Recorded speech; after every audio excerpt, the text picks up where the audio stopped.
This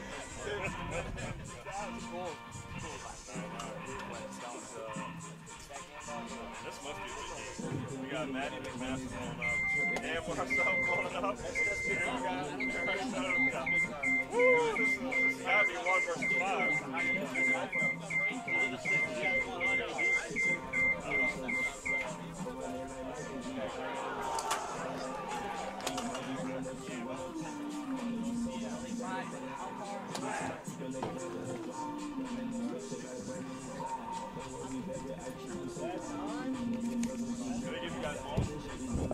Here we go, Josh.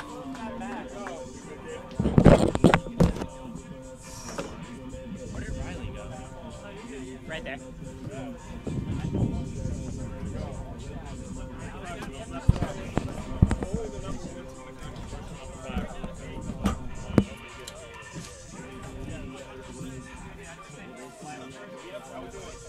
It's a second set of headphones. 1 and 2.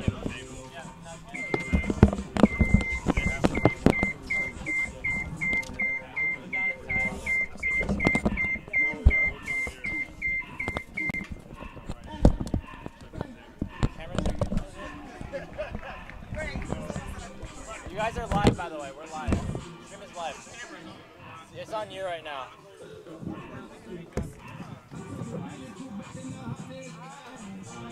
Alright, 1 minute before Anthem. Want to go live at like 3? Live in 5 minutes. Yeah, that's what I mean. Yeah. Live in 5 minutes. You'll have 3 minutes of minute talk. Right, that's so at 3. At 3. Yep. Around that. I have a live timer here. Okay. Perfect. So you guys just like talk for a little bit back and forth, send to the keys, and then we'll go to Anthem. And then yep. Oh, that was amazing. Unless they run Anthem. Honestly, we can go live now if you want. Shall we go? Sure. Give me, let's go, Andrew. At 7. At 7 on the second.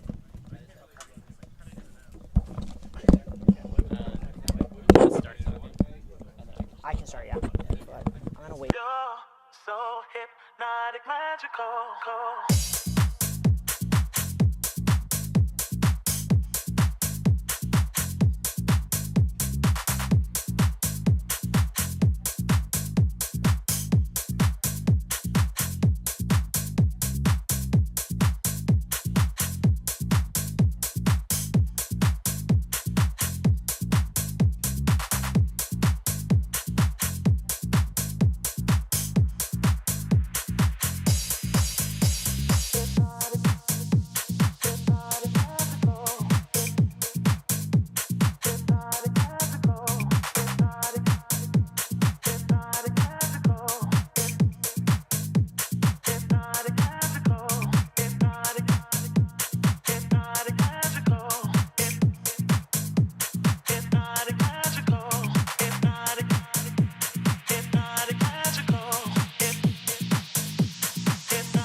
Don't wanna let you know you're so hip. All right, Andrew, they're not going Anthem, so send us live in like. So hypnotic, magical.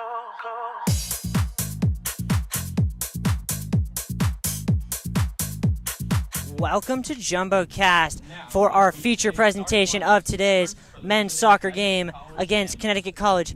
When I talked to Tufts men's coach Kyle Desatel 10 months ago, just 2 months after the brutal loss 5-4 in the Elite Eight of the NCAA tournament, he had this game right here, right now, already circled on his schedule. A chance for the Jumbos to get revenge, to move forward, and to prove to Conn College that they are rightfully the best team in the NESCAC. We are live at Bello for a top 5 showdown. I'm Riley Daniel. Alongside me is Cougar Hansen. Cougar, it's a pleasure to be here with you. Absolutely. Welcome to Bello Field, and possibly the most exciting starting game of the year in both NESCAC and Division III soccer today. I'm excited. How are you feeling? I am so excited. I remember the feeling at Bello Field 10 months ago when the Jumbos came 1 goal short. They just missed. It felt as if they were minutes away from getting that tying goal, but Conn College had fate on their side, earned the win, went on to become national titles, and now they are coming in here, the #1 team ranked in the country, the national champs, but they are still coming into Medford, and that is no easy thing to do. And this Jumbos team has not lost a home game in over a year in regulation play. They have not lost a home game in regulation play since before COVID. Do you remember that time? Barely. Yeah. This is a tough place to win a game as an away team, and Conn College, no matter what they're ranked, is going to have to come in and earn it today. Absolutely. I'd like to go to our keys to the game for what we're looking at. I have 3 things for Conn College that we're looking for today. Number 1 is going to be strong build-up play. Even on their Instagram, they're posting highlights of what they're building up at the back, and we're looking to see that strong build-up play to be able to break Tufts down. Number 2, you want to see them prevent quality chances. When Tufts doesn't have quality chances in their attack, they tend not to score very well. When they have those long shots or anything from outside the 18, you're looking on chances that are going to have a low XG. And finally, you're looking to send a message. Coming in, you're ranked #1. You're looking to win. You're looking to tell both the Jumbos, who are previous national champions, along with your rivals in the NESCAC, that you're here to win, and you're going to tell the rest of the NESCAC that you're looking to win today. For the Jumbos, I have 3 things. Number 1, high pressing. It's something we saw them do very well in MIT. You're looking to prevent Conn College from having that time in possession, prevent them from building up their back and destroying you. Number 2, you're looking to have strong depth. They're losing a lot of key seniors, especially in that midfield, with some strong losses, like Travis Van Brewer, Derek Anke, etc. And you're looking to see if Tufts can replace them. I think that's my big question for today, if they can manage to do that. I think they will, but we're going to find out. And number 3, revenge game. Obviously, that Elite 8 matchup is in the minds of everyone here at Tufts today. And you're looking to see if they can get that revenge game and how they can do. Absolutely. That game still rings fresh in the mind of pretty much everyone on both sides. And especially those who were on the field at the end of that game, looking at people like Aiden Welsh, Sean Traynor, Mikey Brady, Max Clivio, how much that game meant to them and how much this is a chance to avenge it, not just for themselves, but for all those kids who graduated and didn't get that one last chance to go to the Final Four and win another title. Absolutely. This is a revenge game for all of these Tufts Jumbos, especially the ones that graduated last year. But they have been looking forward to this game, like you said, for the last, 6 or 7 months. Everybody's excited. The fans here at Bella Field are excited. And we're excited to bring you this game today. Absolutely. It is our absolute pleasure to be here at Bello. Just looking at some of these names, some of these players to watch, you look at people for the Jumbos like Sean Traynor, the senior, finally a senior, the captain, the leader, and on the other side, you look at Augie Jerjai, now he's a senior. He was a junior last year. He was the NESCAC Player of the Year and was an absolute force to be reckoned with in that Elite 8 game. And here we go, live from Bello. JumboCast presents #1 Conn College at #5 Tufts. Jumbos will start it back here with Max Clivio. We'll send that one long, looking for Siegelstein. Headed away by Conn College. Very physical early, and Jumbos win a free kick as Rajaran goes through. I believe that was Liam Gherkin. Now, if I'm Kyle Desatel here, the first thing I'm telling my team, foul them hard. Really send a message that Tufts is here to play. They're not here to lose. You're not going to beat us on our home turf. Yeah, well, the Elite 8 game wasn't exactly a pinnacle of clean soccer. There were, I believe, 6 yellow cards handed out in that game. That sounds about right.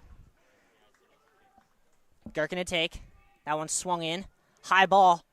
Caught nicely there by Maidenberg. Now, Conn College is coming off a 9-0 victory a few days ago.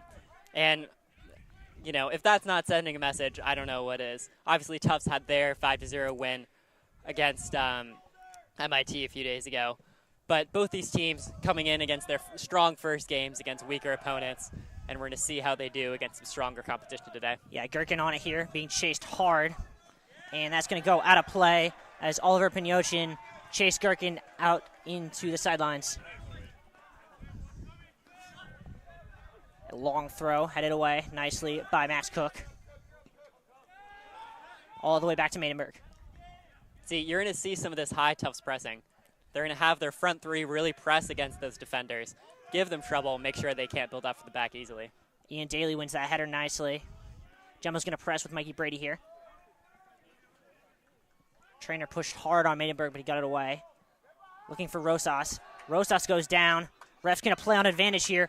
Conn College with a shot shanked hard and out of play, as that shot was taken by the freshman Gavin Vandenberg. Yeah, I mean, that's definitely a tough angle from that shot. But also, with some of these freshmen, they're coming in. They don't have a ton of college experience yet, but they're also pretty experienced freshmen just in terms of their high school resumes. So we're going to see which ones are going to be able to do well here at the college level. Alex Wall put a move on that attacker there, and now being absolutely hampered is Aiden Welsh in the center midfield. That'll be a Jumbo's free kick. Welsh is looking to anchor this midfield. Tufts, a lot of the time, has been playing with that strong holding midfielder just to help with build-up, make those triangles in the middle of midfield like what you're seeing right now. Going to make him retake the kick here. You can hear already the Conn College coaches screaming at Gavin Vandenberg to be better in his defensive responsibilities here. Alex Wall making his second Jumbo start. He started the game against MIT. He's not a starter last year. Yeah, you're going to see a few of those for the Jumbos today. Obviously, losing somewhere around half your starting lineup once these seniors from last year graduated is definitely going to be a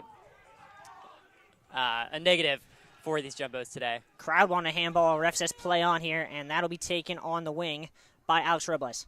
Robles gets tripped down. Ref says play on. Mikey Brady slips a little bit, and that ball is booted away. Jumbo's clamoring for offsides on Vandenberg. Ref having none of it. He seems very whistle shy so far. Yeah, we're definitely seeing a very physical game so far. Clivio sends a ball for Sean Trainer to chase. Over is Duktwich to take it, and that ball is just shanked into the neighboring street, just missing a car. Yeah, an interesting phenomenon we're seeing, especially from Tufts, both teams really, is these ball-playing center backs. A lot of the time, especially with the game in the last few years, you're seeing a lot more responsibilities from your center backs who are having to take much more of an attacking role. Mikey Brady now. That ball laid off nicely. Trainer looked to have a shot but couldn't get around on it. Max Cook got way up there. Jumbo's continuing that strategy they played a lot last year of having those wing backs, Ian Daly and Max Cook, get way up on the attacking side. As you'll see, Ian Daly make an overlapping run. Ball in, head away as that was aimed for Mikey Brady. Feigen takes it and gets shoved. Keeps it, though.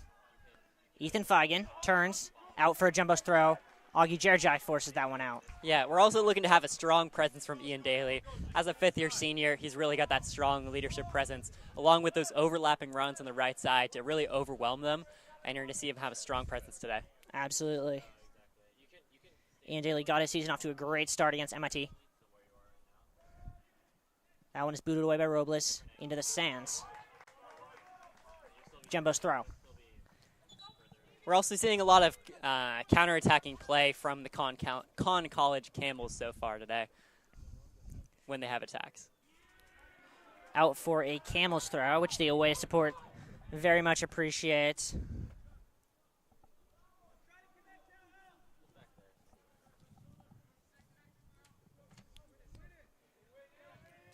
Siegelstein gets absolutely taken out. Ref says play on. Good ball there. Just a little bit behind Max Cook, who will reset. Has Welsh instead, tries to play Trainer, but that goes to go out of play. Yeah, that's unlucky for Trainer not to get the ball there. He's probably one of the most exciting options for this Tufts offense today.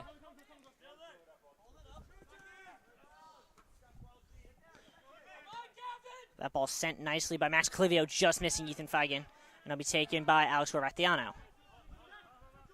Yeah, you can see the entire Tufts front five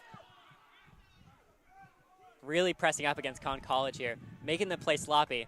And it's going to get them, it won't get them the ball back there, but it'll get them pretty close. Absolutely.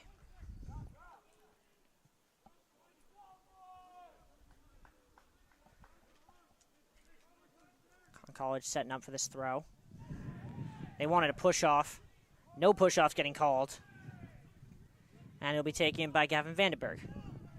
He'll try and get around Alex Wall. Wall having none of it, taken by Ian Daly.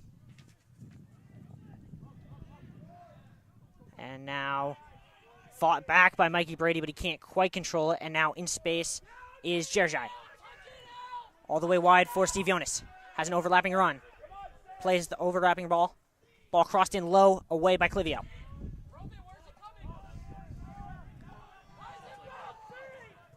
Mikey Brady goes up hard for that ball, and it's going to get called for a foul. Yeah, that's tough there for Brady. Obviously, you got to go for the ball, but you can't exactly go underneath him like that. But we are going to see a lot of that Jerjai to Jonas play today. They're two of the offensive leaders in the midfield today. And you're going to see a lot of that 1-2 play, trying to get space for one of them, get space for the other one, see if you can get an attack going. Absolutely. Those two were so pivotal in the Elite Eight game. Jerjai with 3 assists and a goal. Steve Jonas with 2 goals himself, including the eventual game winner. Sean Trainer fighting for it against Jaron, and away comes Steve Jonas with the ball into the feet of Robles. Wide to Horvatiano. Yeah, I think we're really just going to try and see the battle of the midfield today. Will Tufts be able to respond to those top players in midfield? I think that's partially why they're playing with such a strong defensive bid, like Aiden Welsh, who's able to just sit in front of the center back and defend. But we're going to see how much he can disrupt those attacks. Yeah, both teams really just feeling each other out here early as a long diagonal ball played, looking for and finding, I believe that's Jaron on that wing. Cuts in, looks to play a ball, bouncing. Robles gets taken away. Ball cleared by Gherkin. Only as far as Pinyochin, who plays a beautiful ball to Bruce Doyle. Bruce Doyle turns into Jonas. Jonas being doubled. Jumbo's force Camels all the way back to midfield.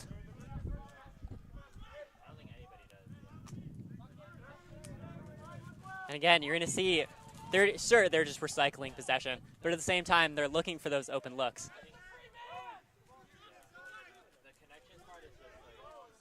Another long diagonal attempt, but that one's overhit and is going to run out of play for a Jumbo's goal kick. We've definitely seen a lot of play on the wings today, really spreading Tufts out, see if they have the numbers to just send a cross in and get lucky on one of those attacks. Yeah, both teams really going with that strategy of having those center backs, as you mentioned, hitting those long balls. Not something you used to see in soccer, but it's a new phenomenon, and both teams have center backs capable of doing it. Absolutely. Max Cook up for that one. It really just adds another player to the attack, with Aiden more numbers. Welsh, a little bit of a mistake. Jerjai, though, back to Pinyochin. And that'll go all the way wide for Alex Robles. Overlapping around Horvatiano, who gets taken out, and that's going to be a free kick. A little bit late there from, I believe that was Ian Daly. Yep. Ethan Feigen pleading Daly's case, but that one seems pretty crystal clear. We're going to see what Conn College is able to do here. Looks as if it'll be it'll be Horvatiano and I believe Jaron standing over it for the Camels. Jerjai, I believe, on his last game, did score a header. So we're going to see if he can get on the end. He was of one open here. there, but they didn't put it in fast enough. Away very well there by Mikey Brady, who then gave a bit of a shove to Marco Cerezo. Bruce Doyle overhit that ball. Ethan Feigen's got it. Jumbos have numbers. Trainer is through on offside. Goal, no. but he was off. It was very clear from the moment that ball was hit that he was off. But Feigen had a chance if he releases that ball 1 second earlier. Trainer was through. That's just so unlucky for Sean Trainer today.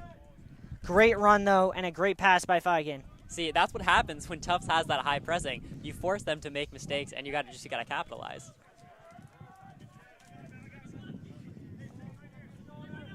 High press backing off a little bit here. They seem content to let Conn College kind of pass it around their own half, especially when they try balls like that end up in the seats.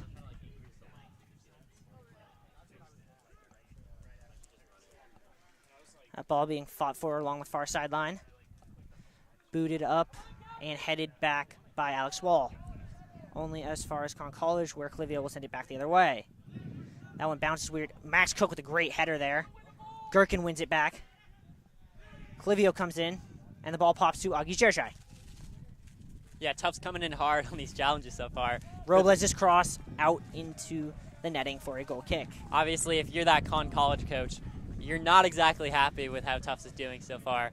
I think you're happy enough with how your team's doing. I feel like you're putting chances into the box. You're just not capitalizing them on yet. Yeah, looking at it, I would much rather be the Conn College coach than Coach Desitel right now, just because my team's looking more aggressive. My team's looking like they want it a little bit more. Sean Trainer here. And that'll be a Jumbo's throw.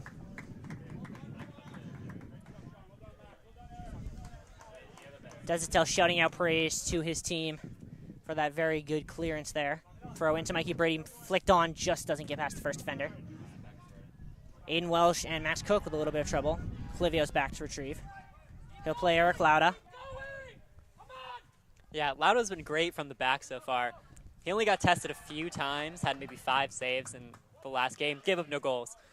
But it's going to be very exciting to see how he does this year. Unlucky there for the Jumbos. If Ethan Feigen gets to that half a step quicker, they could have been in again, as they seem to really starting to find something down that right wing.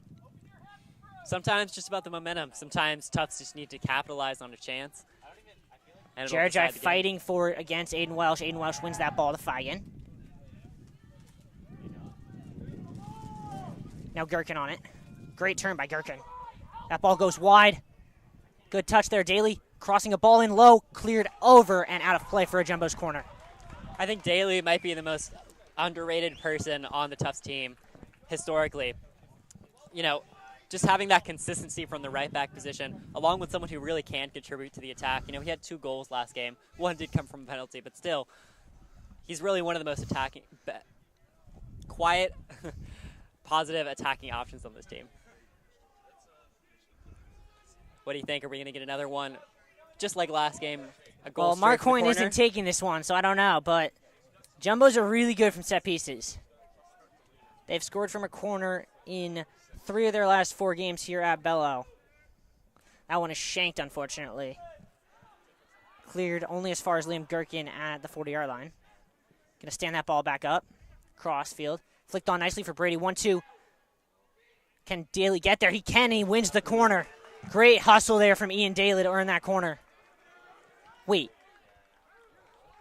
And then a bit of extracurriculars as the ref changes his mind, rules it a goal kick, and then Maidenberg gives Daly a little good luck shove on the way out. I mean, I think Maidenberg did well there. He made sure the ball went out. It looked in from our angle, but hard to tell. Yeah, no, I'm just more interested on what prompted the extracurriculars, because it seems like a perfectly clean play. Both of them were going for the ball. I think it might have been the shot straight to the chest. That might have done it. Could be. Might be some validity to that. Oh, good ball from Vandenberg. Camels have a chance here. Jerjai looking for a shot. Nothing there. Vandenberg tried to play him, but getting back nicely is Liam Gherkin to get that one out. Yeah, Tufts, you can just see them. When you put 10 men behind the ball, it's going to be difficult to really get any space, especially when Tufts has that pressing option, along with those midfielders in the center being able to press. Ball being fought for, and then won by Aiden Welsh, who boots that off the face of Oliver Pinochin.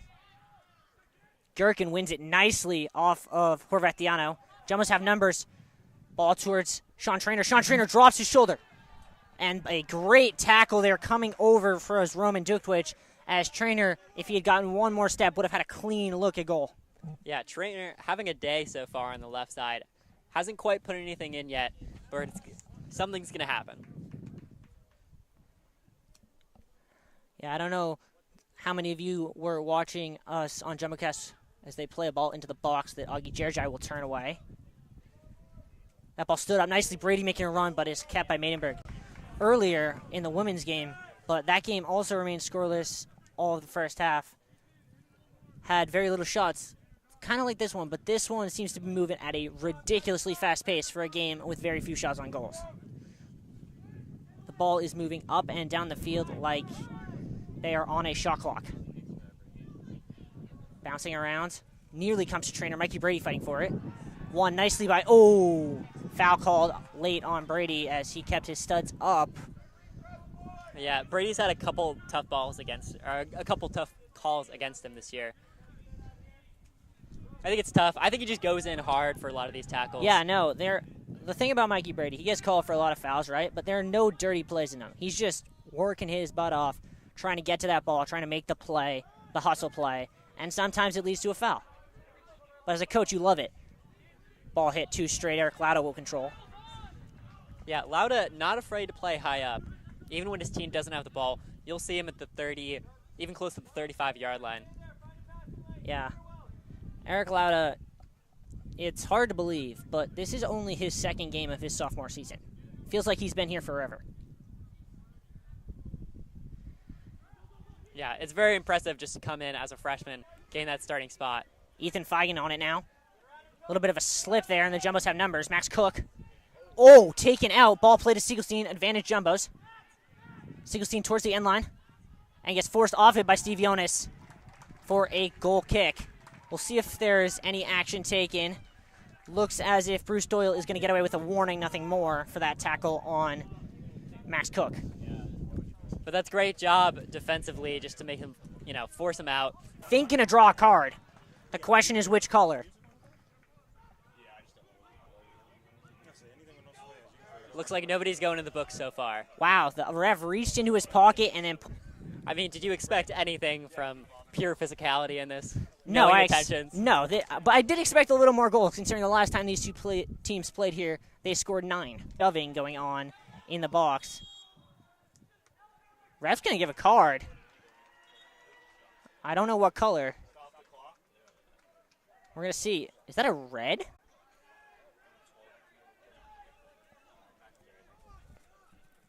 As we will focus back up on the free kick here.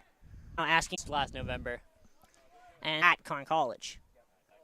That ball swung in hard, flicked on with a bicycle flick there from Aiden Welsh, but over the net. And here we are going to see a sub. Anthony Bangia coming on for Mikey Brady. I think that sub was planned game early. A little bit of a misplay behind the net. Jumbos almost turn on it. Ball pops to Ethan Feigen. Feigen to cross. Bouncing around. Jumbos go down in the box. Second ball bouncing around. Flicked on. Still bouncing around. And finally, Conn College comes away with it. Only as far as a Jumbo's throw. And it looks as if Desatel wants a yellow card on Horvat Diano, rightfully, for the delay of game. Yellow cards are yellow cards. He's got to call them. That is a clear yellow card. You can't grab someone's arms as they go to throw the ball in. Yeah, Desatel not happy with that call at all. Neither of you have said a word to him. I'm standing right here. Neither of you have said a word to him. But again, I think that's some great coaching from Desatel. What that comes from? High pressing. I'm going to keep saying it over and over on today's broadcast. But when Tufts is pressuring the goalie and the defense, they're going to make mistakes. You can't let Conn College have that strong build-up play. Yeah, I mean, you look at it, it's hard, especially with a team as talented, recruiting from the places that this tough, and then to get them to play such a physically demanding system, it takes buy-in. But Coach Desatel clearly has that among his team, as that is a hard tackle by Gherkin with a nice step there. Back by Rajarin. Trainer now going to press high.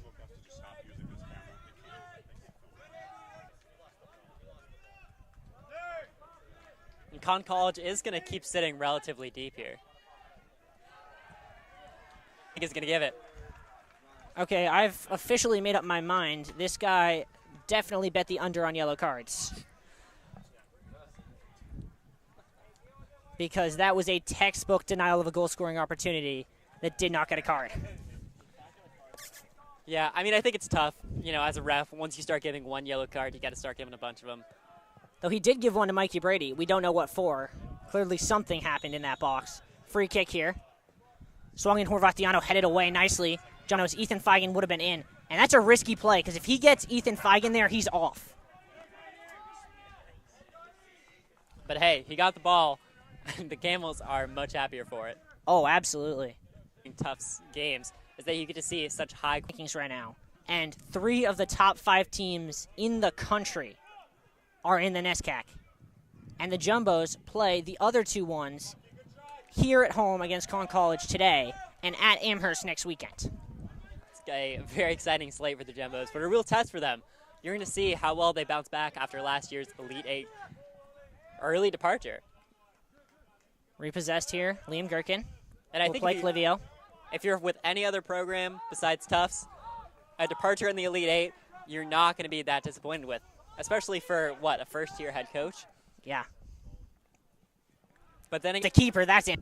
Yeah, I'm not sure if that was a chip. That ball's going to be cut out nicely by Max Cook. Trainer leaves it nicely for... We'll see if they swing a ton of people in the ball. Jumbos seem a little bit happier to possess right now. Waiting on the touchline is the freshman. The women's game earlier, and then had the... I'd say we've got a pretty good job from the refs. Absolutely no, egregious call. We might have seen a player or 2 off by now. Pee Wee soccer.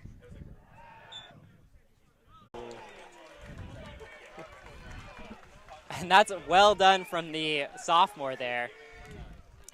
Yeah, Anthony Bangdia did not play much as a freshman. Came in and has absolutely, from everything I've been told, earned himself this bigger role as a forward. And we're seeing right now, Trainer pressing high.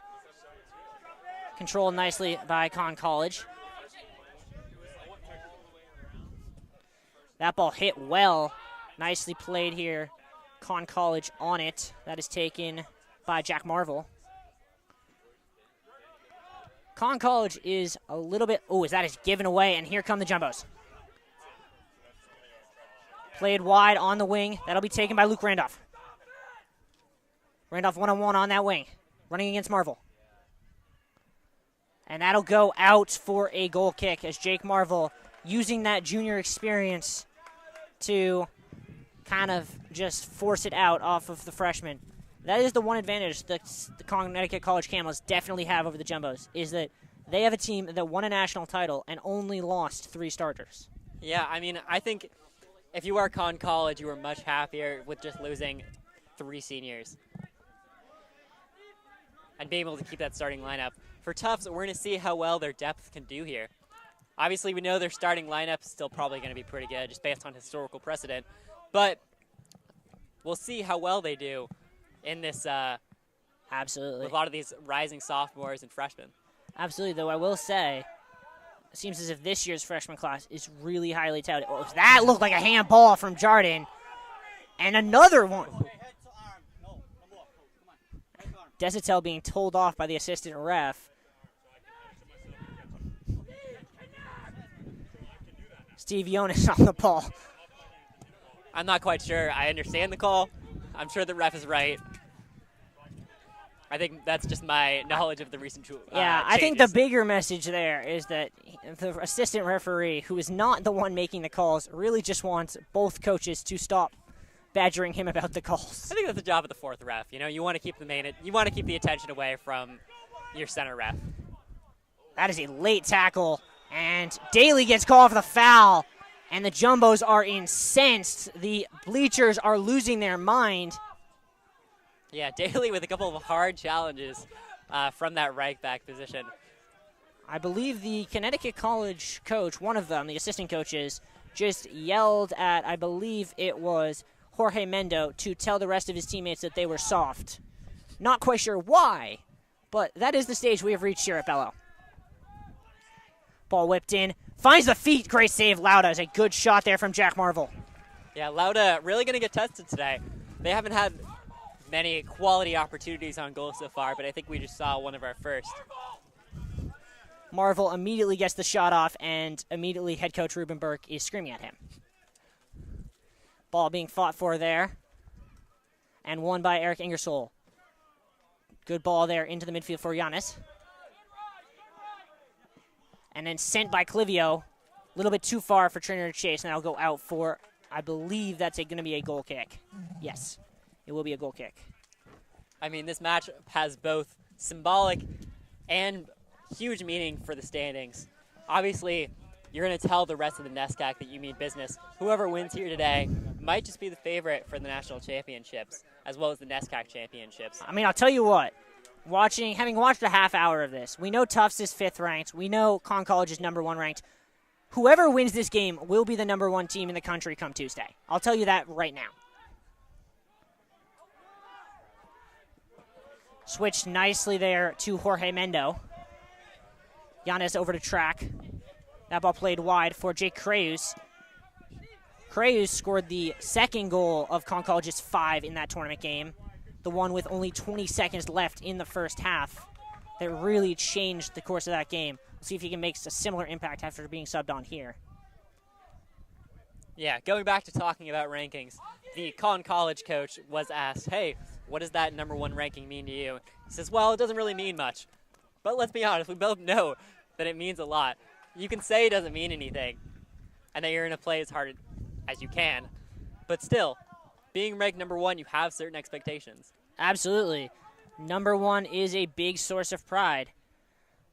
There's a reason it gets mentioned on every broadcast of every sport anywhere. The NCAA tournament comes around. We were lucky to have the number 1 seed here last year. It got mentioned every day. Don't think the Conn College kids aren't seeing your number 1 everywhere right now. It's taken here on the wing and controlled nicely here by Marcus Cerezo. Played wide and forced a play by Ian Daly. Yeah, we are starting to see Tufts sit down a little more, or sit back rather. You're not quite seeing as high of pressing as I think you were at the beginning of the half. We'll see what happens in the second half once they have a break. Absolutely. I mean, I don't remember a game like this before where Coach Desatel has been so kind of conservative with his substitutions. I mean, you look at Sean Trainor's not come out of this game. Ian Daly has not come out of this game. Siegelstein has not come out, or Siegelstein just came out. Max Cook hasn't come out. Like, those are players who normally in positions where he normally always subs, and he's just, oh, is that a late tackle there? What a late tackle. I don't know. But a clean one I at think that. I heard ball. Oh, absolutely ball, but very late. Creus with a great shot, and all the way back from that tackle, Daniel Giannis comes back to block that ball.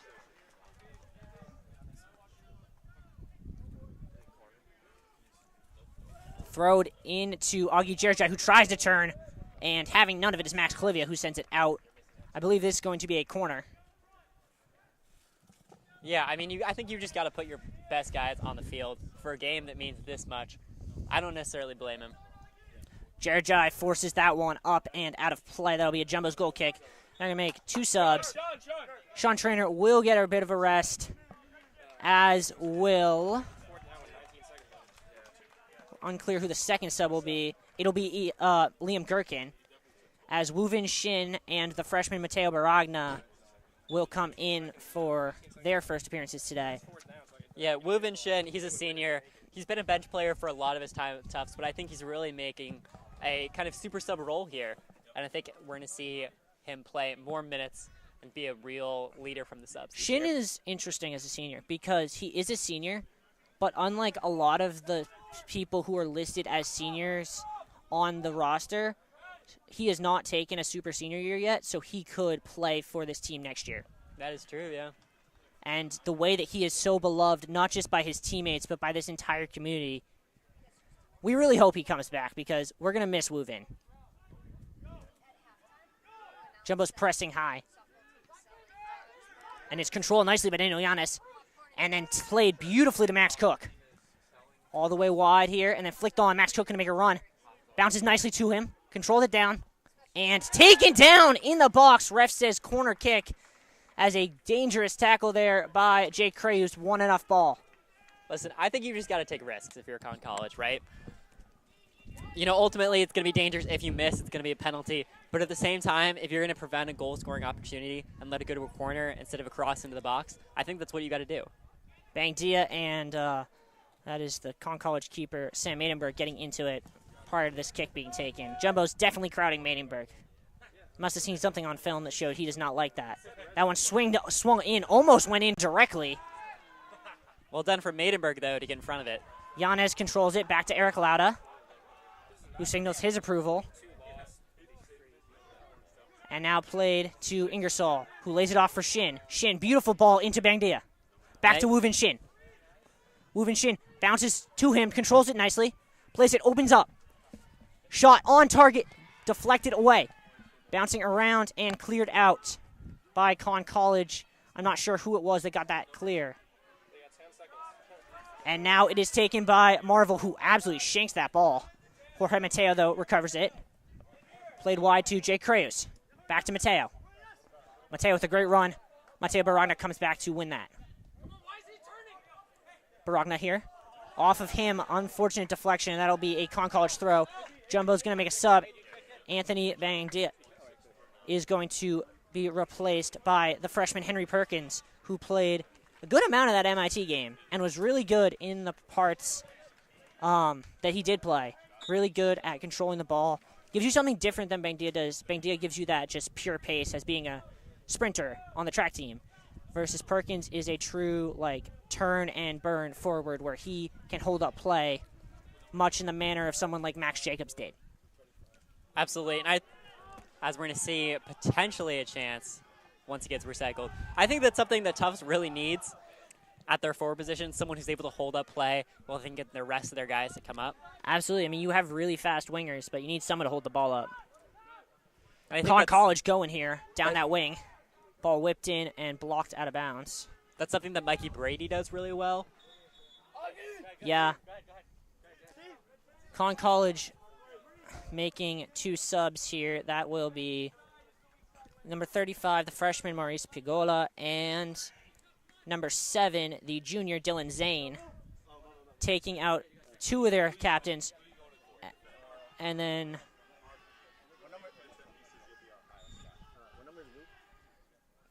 Mark, 27. Luke Randolph is number 27. He will be replaced momentarily by Mark Wynn. Mark Wynn, who scored that absolutely worldy of a goal off the corner directly at MIT. Ball whipped in just past latest goal. And the Jumbos will fight that out for a... Actually, there's a late tackle there. Clock's going to get stopped. Someone's seeing red. Might be a Oh, it is a yellow. It's only going to be a yellow. Jake Creus. Every time he takes those cards out, I think he's going to show red because he takes the red card out first. It is Jake Creus seeing red here with 7 minutes to go. So both teams are now in the book in the first half here at Bello. Yeah, but slightly before that yellow card came out, you get a ball come across the box, nobody got to it. I think if you're Desatel, you're telling your team to really, someone's got to get on that. You can't let that go across the box completely untouched. Absolutely, and if you're the Conn College coaching staff, you got to be screaming at your guys that if balls get across the box untouched, you better be finishing them. Clivio on it. That ball hit low nicely for Daniel Yanez. Yanez is able to control it for Eric Ingersoll. Laid off nicely for Mateo Barana. Alex Wall. Clivio. Both Wall and Clivio have done pretty well with the ball at their feet so far. Conn College wins the ball now. And that's Marvel. Back for Creus. Mateo Baragna comes in with a great time on that challenge. Dutwich going to play it back. And up come the Jumbos pressing. Henry Perkins forces that ball into space there, where it is switched nicely. Daly up for it, but it pops to Conn College on the wing. That'll be taken, can't see what number that is, into the midfield now. And just slowing it down is Raj Aaron. Conn College with 2 of their captains and arguably their 2 best players in Jonas and Jerjai on the bench. Seems as if they would be absolutely fine heading into halftime in a tie game here at Bello. Ball's here to Jake Creus. Nice turn there. Plays a ball down the line. And a great sliding tackle, but it comes to Conn College. Ball whipped across the box and away as Dylan Zane could not quite control it. That'll be taken by Luke Randolph. Not out. Controlled by Conn College there. Ball pops here to Jake Marvel, who have a shot saved by Eric Lauda. Save. Eric Lauda showing why he is the #1 goalie in the NESCAC with a ridiculous save with the sun in his eyes. Is there anything number one cannot stop? Yeah, he had the 4th most minutes in the entire NESCAC last year, and you can see why. He's just been so impressive. What a ball there from Daly. Perkins up for it. Luke Randolph's going to go chase. Headed out of bounds there. And we're going to have 2 subs as Yanez and Randolph will come off. And it'll be number 25 for the Jumbos. That is James Gunn, the freshman from Spokane, who scored his first career goal at MIT, coming in alongside Mark Wynn. Yeah. I mean, listen, whenever you score a goal directly from a corner, you got to be excited. I scored one. It's the highlight of my soccer career. I did not. But then again, I may have had some wind to help me. It doesn't matter. I feel like just putting on a Tufts jersey and playing NESCAC soccer would be the highlight of anyone's career. And then to go and do that and score a goal from a corner is just incredible. Highlight anyone in JumboCast career. Jorge Mateo here on the wing. Swings that ball in. Headed out nicely there by Alex Wall. Great job by Max Cook to shepherd that ball away. And then just boot it. Duke Switch trying to control it. A little bit of a loose touch. Henry Perkins wins it. Duke Switch does a good job, though, as Perkins did not shield it all the way. Looks as if Creus is offside. Ref says he's not. And then he gets pushed in the back, and that's going to be a free kick for Conn College. Max Cook gesturing that the shoving was mutual. But it'll be a free kick in a dangerous spot for Rye Jaron to take. As we have 3 minutes in the rest of the half, we're going to see, can any of these teams make an impact before the end? Absolutely. And it looks as if something Max Cook did in that skirmish upset Coach Desatel, as Owen Denby is going to come replace him momentarily. And then I believe what? I'm not quite sure what the call is here. Looks like we're going to have a retake and free kick here. I believe they did not know it was an indirect kick, so they are giving them a second chance. Ball whipped in, headed up nicely by Alex Wall. Great ball, though. Zane wins the second ball, hit by Creus, and tipped over the back of the net by Eric Lauda. Wait. What's the ref saying here?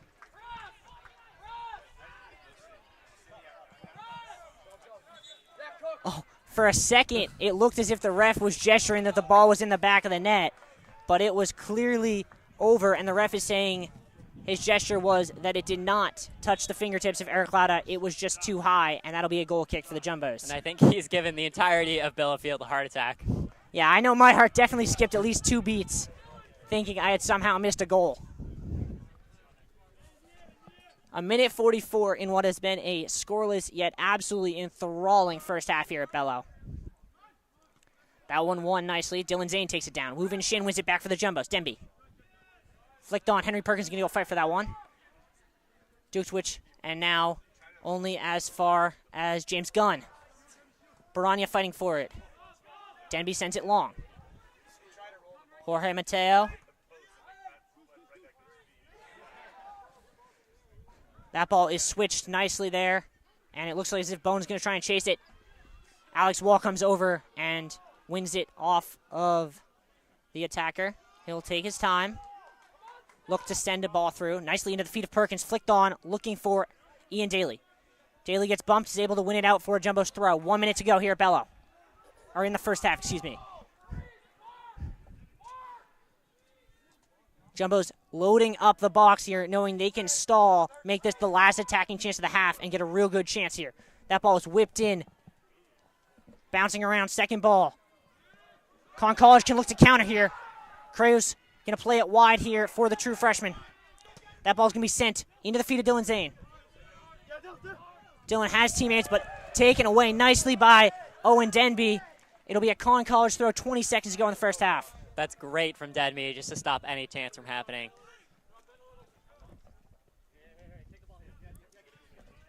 Conn College not in any hurry, it seems, to get a chance here. Zane on it, 7 seconds to go.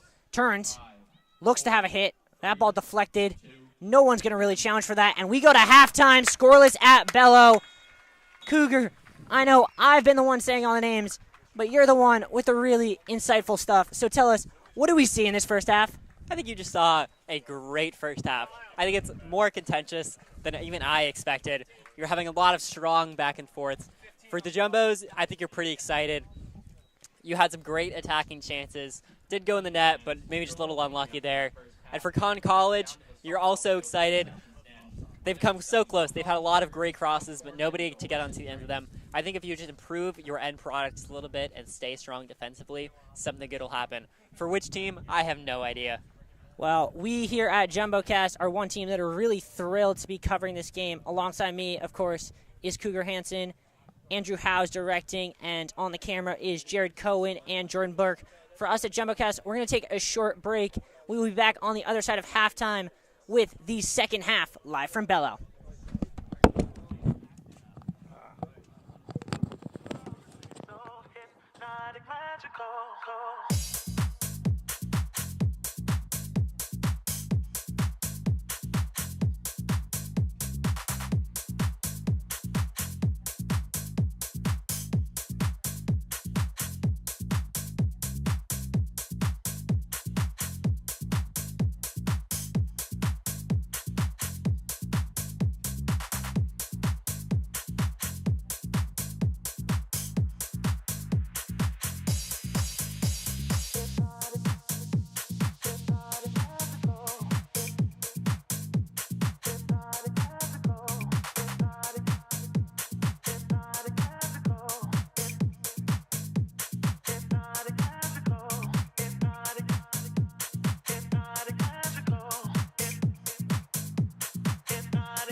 Don't wanna let you know you're so hypnotic, magical.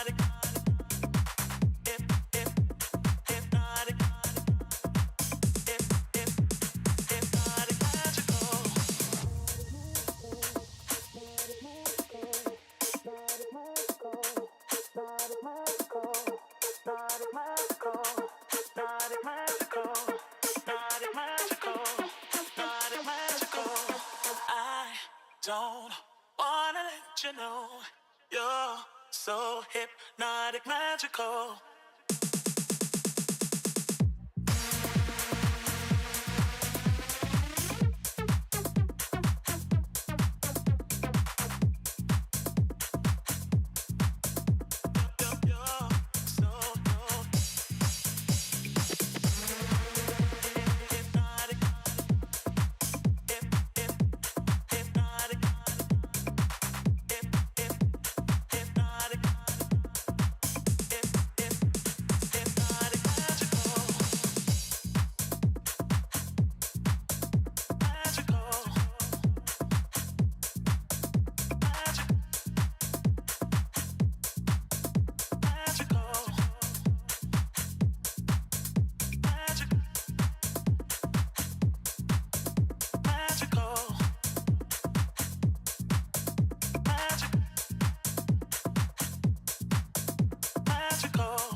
Let me show you something.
let me show you something.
men's soccer class of 2026.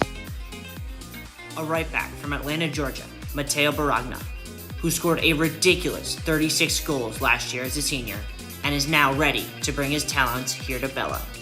Next up, a midfielder from Boston, Massachusetts, who starred alongside his twin brother at Milton Academy, Luke Randolph.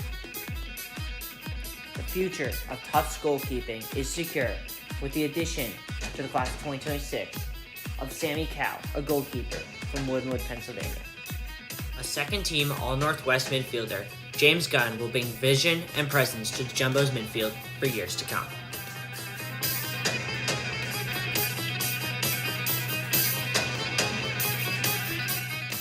A multi-sport star from Trinity High School in New York City, James Flagg looks to bring his determination and presence to the Jumbo's backline in 2022.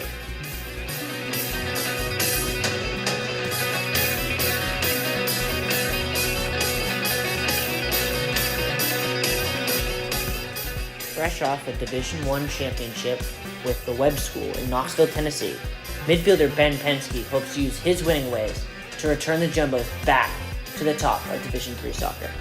A striker from Worcester, Ohio, and Northfield Mount Herman School, Henry Perkins looks to add his exquisite level of skill and physical play to the Jumbo's front line this year.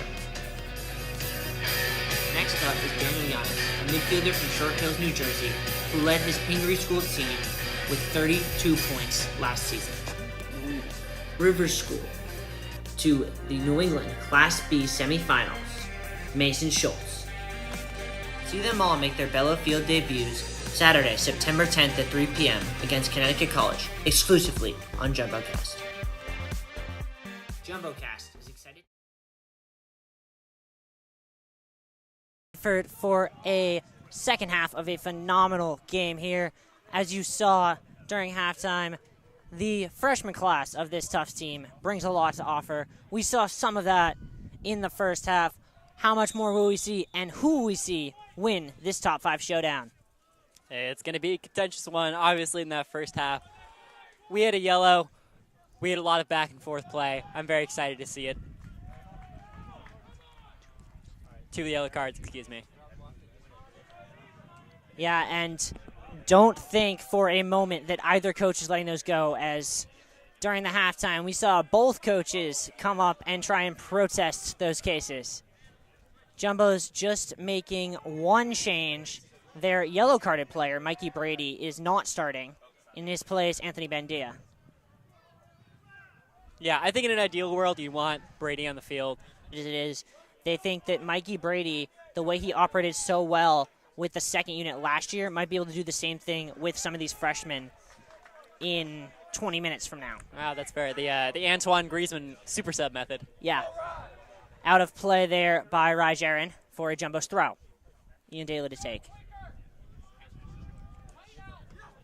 Yeah, Raj Aaron, really one of these, not necessarily like the best player on Conn College, but one of the most underrated. He was, I believe, their leading scorer Switch last here year. for Liam Gherkin. Liam Gherkin gets it down on his left foot, back to Siegelstein. Siegelstein, edge of the box, looks to put a ball in, stood up towards the back post and over the net. Ooh, lead assister, excuse me.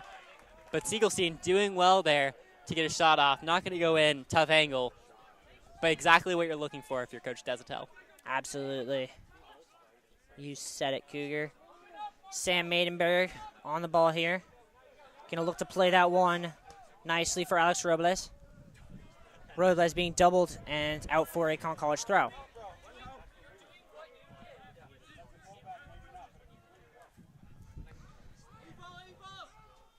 Yeah, I think one of the things I'm excited for is just to see this battle between Ian Daly and the wingers for Conn College. Ooh, that's going to be maybe a card. Definitely a foul on Ian Daly. That's an interesting choice he took there, as that ball looked like it was heading out of bounds before he gave him a little bit of a nudge to the ground. It'll be a free kick and a pretty good spot for Conn College. But well done there from Robles to draw that foul. Absolutely. We're going to see if they play it short here or if one of them just boots it in. I'm going to bet it's going to be number 6, I believe. Swung in there from Jaron. Headed back across net, but a foul first on, I believe, that was the freshman Gavin Vandenberg. And Sean Trainer getting back and earning that free kick for the Jumbos. Yeah, again, we are going to see some build-up play here from the Jumbos.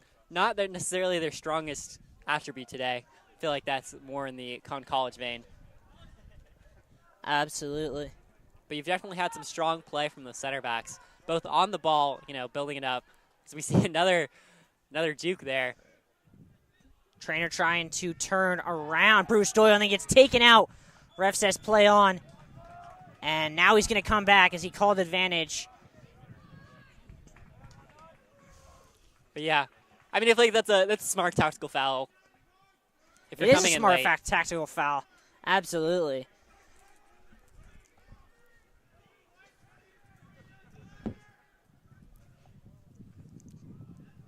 This one looks to be taken, I believe, by Max Cook.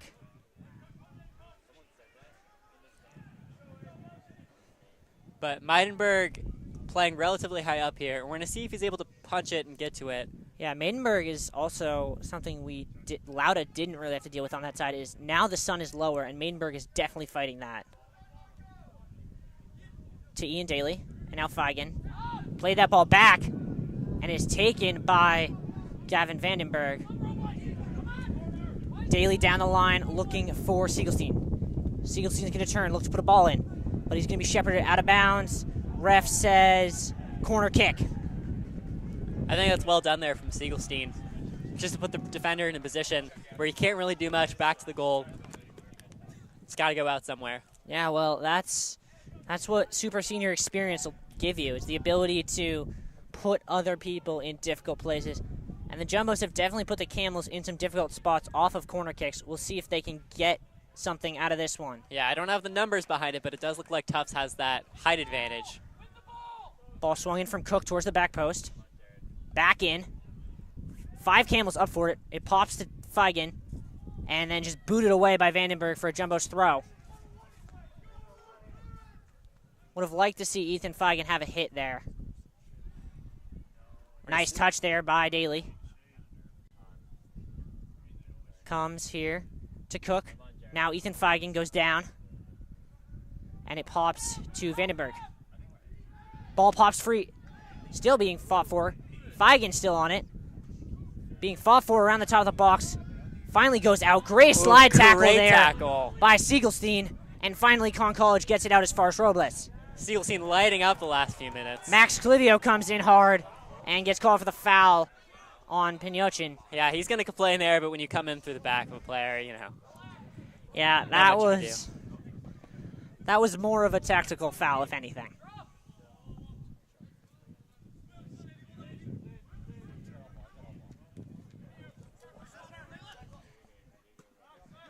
Robles back.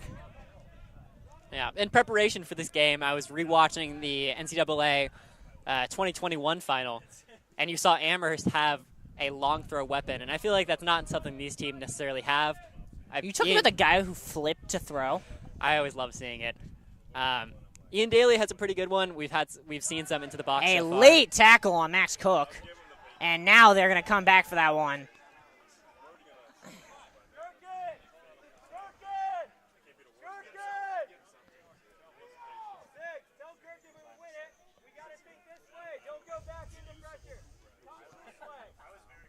Yeah, Sean Trainer pleading his case to the referee on why that one merits a card. One of the Tufts coaches yelling to Gherkin that when he needs to receive the ball, he really needs to turn and move upfield, not necessarily just to play it back.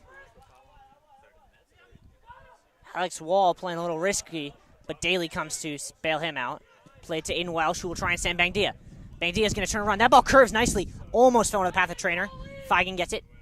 Down as far as Gherkin before it's forced out for a Jumbo's throw.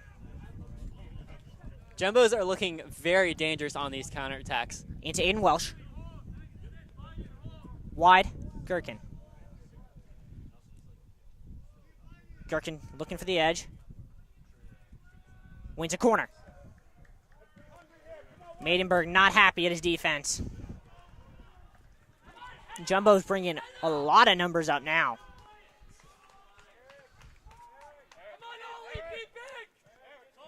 Yeah, Maidenberg is only 6'1", which is taller than me, yes. But also for a goalkeeper, you might want to be them. You might want to have them be a little taller, especially when he looks a couple inches shorter than a lot of those tough players in the box right now. Jumbo's fake short and then go way long. Wonder if that was a set play. Ball coming back in now. Clivio can't win it. Siegelstein up. Good touch there by Robles. Welsh deflects it, goes out for a Conn College throw. Robles having a quiet little half here, doing well when he gets the ball. Obviously, you saw that great play there. He had the foul to get the cross in earlier. Quietly doing very well in this wing. Absolutely. Horvatiano to take the throw. Into Ryjaren. And then back a little bit. Ball bouncing around. Hits off several hands. And then out of bounds off of Augie Jerjai, who then proceeds to boot the ball a little bit. Daly is going to take it for a Jumbo's throw here. Down the line. Some great off-the-ball movement to get that free. Gherkin almost won it. Instead, he'll go out for another Jumbo's throw. Gherkin had some words for the Conn College defender on the way out. Quickly taken. Feigen on it now. And booted back out for another Tufts throw. Feigen's been doing great, too. He's been fighting for all of his chances. He doesn't necessarily get the ball in space with an open chance to goal, but you're going to see him be very dangerous with the ball. Throw to be taken. Bounces down to Bangdia. Shot blocked away by the defender. I believe that was Steve Jonas, as it was going to be on target. Jumbo's going to make a couple subs here. Max Cook coming out and Anthony Bangdia coming out for Perkins and Denby. And Mason Schultz will not be allowed in on this one. He'll have to wait for the next one to take Ethan Feigen's spot. Jumbo's throw. Bounces around. Feigen goes to chase that. Popped up, and the ref's going to give it. It's a handball. That's very unfortunate for Gavin Vandenberg, but it is absolutely the right call. Yeah, I mean, when you're playing basketball out there, it's kind of a tough call. But Tufts is going to look dangerous on this set piece. You have a great in-swinging opportunity to be able to put it on someone's head at roughly the 12-yard spot. Looks like they're going to actually go with the outswinger, so it can be the righty Gherkin to take it. Oh, ref blew it dead from behind as the Jumbos had a set play on. That's tough for the Jumbos. Unclear what was exactly the problem with that. Gherkin will take it again.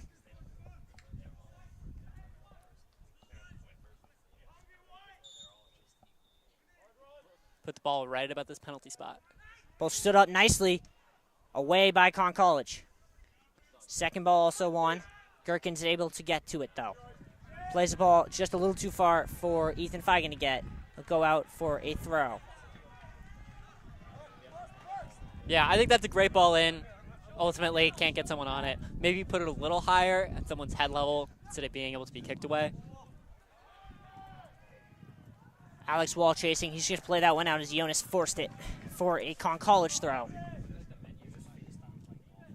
Yeah, I feel like Jonas has been a little quieter than we expect. Maybe we're just not giving him attention in the broadcast. No, I think you're right. Him and Augie Jerjai were the names we highlighted coming in, and neither of them have really made an impact. Horvatiano tries to cross it, but nowhere near, and it'll go out. And now Schultz will come in for Ethan Feigen. I mean, I think on one hand, I agree. But on the other, I think 5 out of 6 of the last games that Conn College had were decided by 1 goal or less. So again, sometimes they just need that singular chance, as they're pretty good defensively, and they just need that one chance to be able to win. Lauda going to play it to Alex Wall. Back to Lauda. That'll get sent up nicely. Trainer with a great touch. but unfortunately it goes out of play. Jonas quickly in to Jardin. Jumbo's going to press now. A little bit of a loose pass there.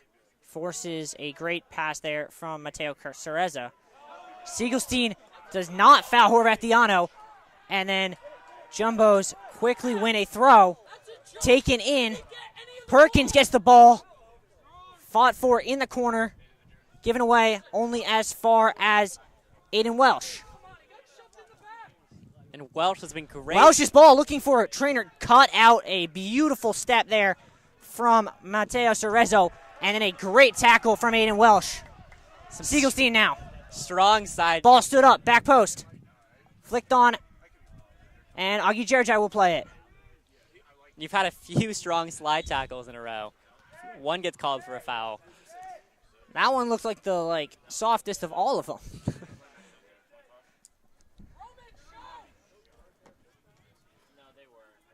Do twitch on it now. Both teams seem to be taking a little bit of a breather after that last segment. I don't blame them. Ball into the feet of Rosas. Horvathiano now.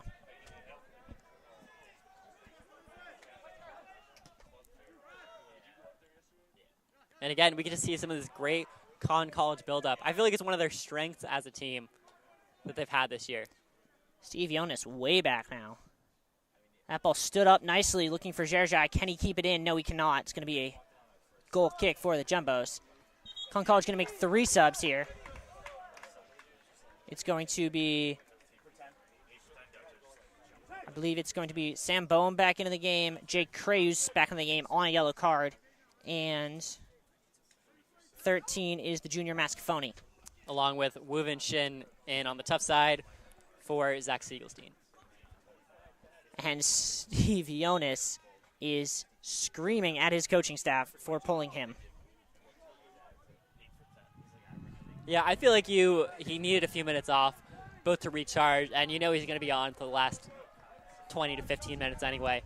Give him a little bit of a break before he has to do all that running. Yeah, it makes sense. Ooh, Max Clivio's tripped up.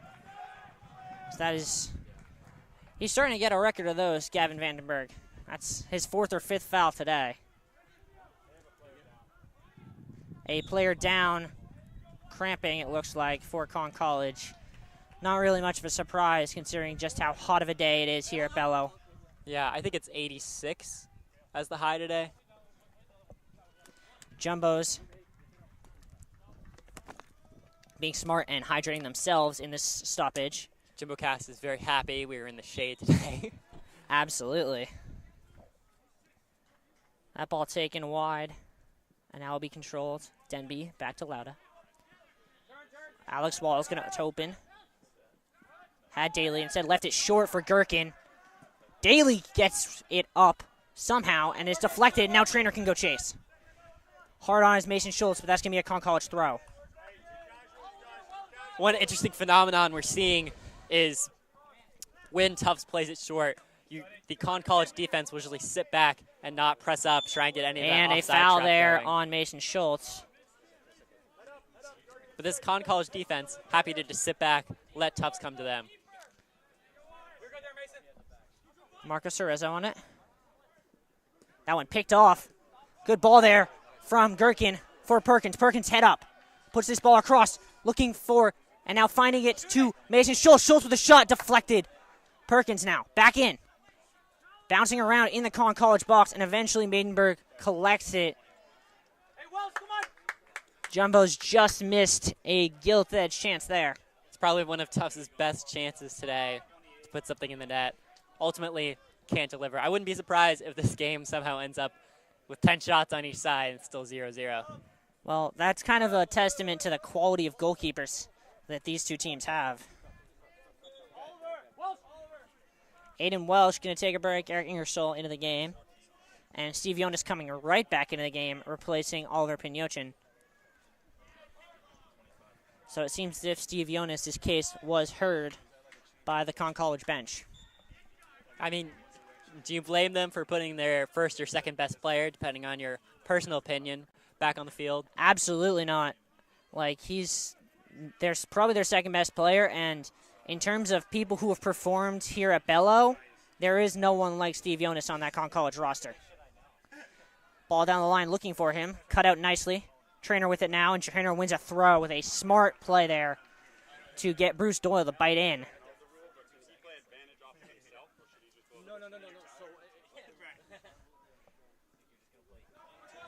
That ball hit. Ian Daly up for it. Almost got turned by Mascafoni, but a good job by Daly to force that out for a throw. Yeah, you've had a great defensive performance from the Jumbos today. Really not letting them get more than 1 or 2 shots on goal. Conn College said 2 so far. Jumbos win a free kick off a bit of a push-off there.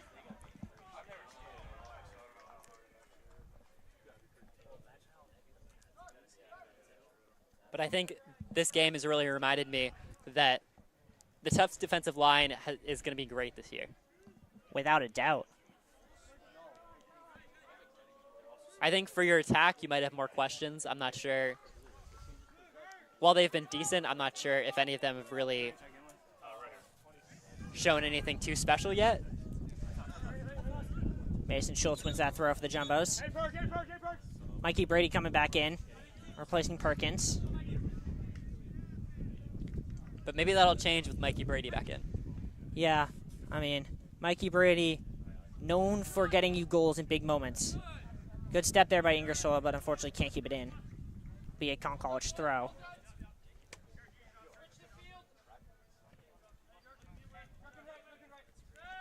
They're going to go back to Cerezo and then back to Maidenberg. Looks as if Conn College is shouting out a system change here. Great touch there, but then the ball bounces. Tufts almost able to collect instead, and then it's going to get blown dead as the Conn College player is down again with cramps. Conn College was screaming at the referee until they realized he blew it dead for their own player. Yeah, I think if you're Conn College here, you're happy with that little bit of build-up play. That's one of your strengths as a team, and that's something that you're really looking to press.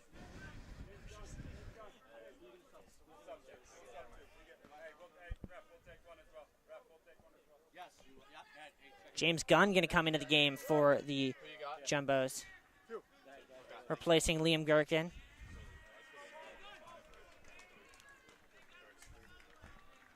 Gunn, the true freshman, showing his chance here in this big game environment.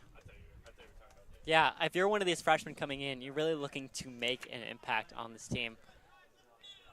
I think it's a team where not all of those starting spots are necessarily set in stone. You know, if you can make a good enough impact, that's somewhere you can start. I feel like Eric Lauda really showed that last year. Absolutely. I don't think Desatel, especially only being here for 2 years, is one to say, yeah, this guy's a senior, he gets the spot. With him, you have to earn your spot every day. I mean, I think there's proof of that in that you have people on the bench who haven't gotten into this game who, at this point last year, were playing 80 minutes a game. Everything is earned in this program. Sean Trainer on the ball now.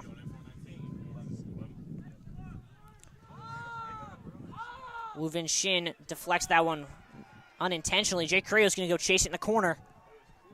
Cross back and off of Crayus for a corner kick, as it does not look like the referee could see that deflection. Yeah, it looks like it hit Crayus out of bounds. Past the line. So Conn College will get their first real chance of this second half.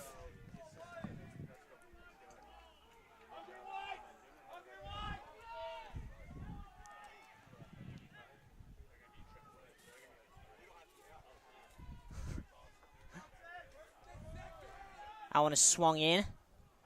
Fall for Jerry gets a header on it just wide. Yeah, he's really good in the box. He got a goal last game from the corner, or from a header rather. So we're going to see if he can get another here.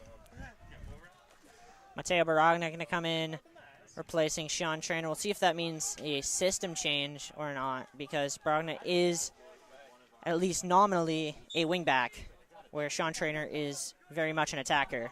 But it looks as if Branya is going to play as the left wing. Yeah, I mean, I think the left back to left wing pipeline, obviously Gareth Bale did it, for example.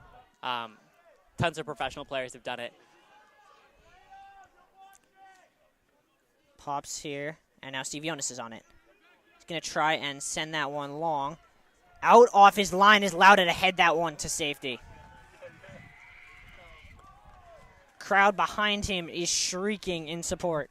I think that shows a lot of maturity from Lauda to be able to head it, not get too scared, especially from a younger goalie here. That ball crossed in, Lauda gets it. Ooh, he had a chance there to spring something. That said, decides to kind of slow it down, realizing where we are in this game, where there are going to be a few chances left still for sure, and you don't want to make any unnecessary risks. Ian Daly's going to try to send a ball for Mikey Brady. That one fought for and won nicely by Mason Schultz, but then just absolutely launched. That's going to end up being a shot on goal from about 70 yards away there by Roman Duktwich. I think if that went in, everyone would have been very impressed, but not today. Ingersoll with all day plays a nice ball to Alex Wall. Chips it up over the head, and now Mikey Brady's going to make a nice horizontal run. Leaves it on for Mason Schultz, who just can't keep it down all the way, and then a dangerous-looking play there by Mateo Cerezo, who very nearly committed a foul that would have led to a penalty in shielding Mason Schultz from the ball.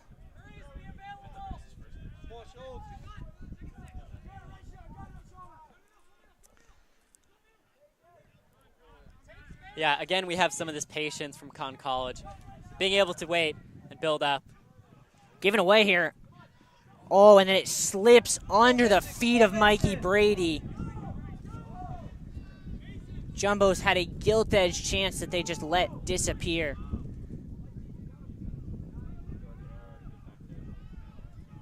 And now it is swung wide. Conn College on the wing. Good step there.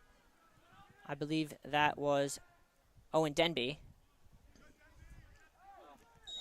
And then a foul behind the ball there is going to be called, I believe, on Mateo Barana. Yeah, it looks like we have a little under 21 minutes left to play. I still have no idea who's going to win today. Not a clue.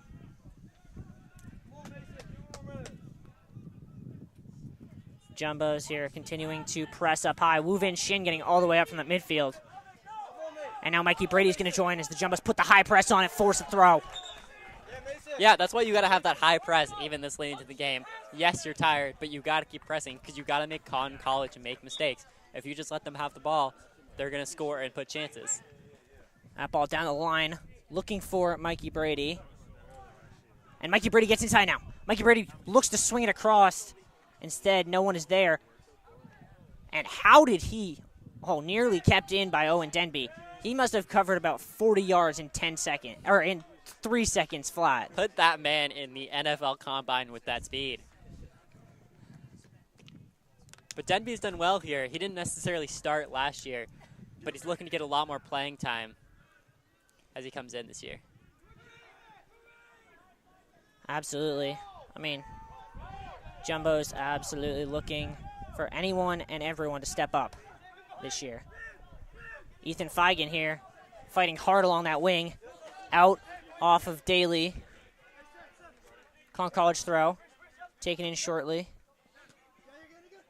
Mikey Brady forces them back. Mateo Cerezo. Looks to switch the ball. Good step there by Denby. Heading it. Woo Vin Shin looked like he headed it off the hand of a Conn College player. Didn't get it. Instead, Shin makes a nice tackle. Switched wide here. And kept in by Conn College. Bounce is free. And now controlled there by the Jumbos, but then given away. And Steve Jonas goes down. That's going to be a free kick in a dangerous spot. Yeah, I don't think that's a spot you really want to give up a free kick in. That's really not a great foul, but it was put in that situation by a loose touch by the freshman, James Conn. Yeah.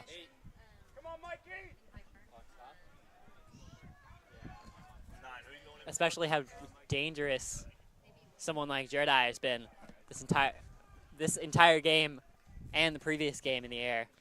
Absolutely. You don't want to give Conn College too many set-piece chances. We'll see who takes this one.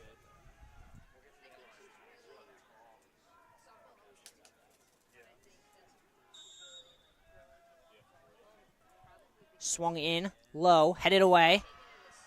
Feigen now bouncing around. Pops to Jonas. Jumbo's claiming handball. Instead, it comes away with Ethan Feigen, who wins a foul, and that's going to show a card. The question is what color?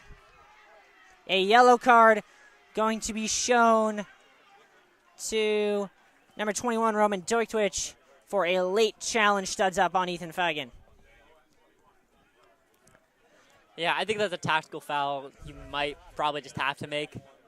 Oh, I don't doubt that that's a tactical foul. I just think there are ways of making that tactical foul without getting the card. Yeah, no, that's fair. Lauda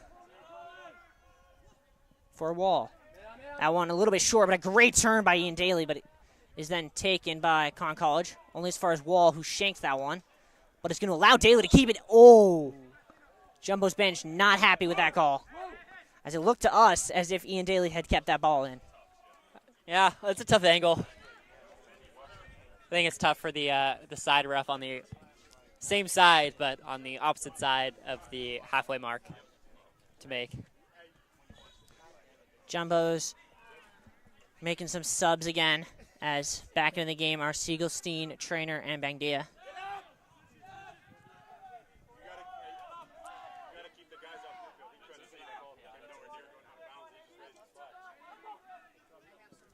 Ball sent up, headed away by Alex Wall. Only as far as Steve Jonas. Back to Scafoni. And now Cerezo.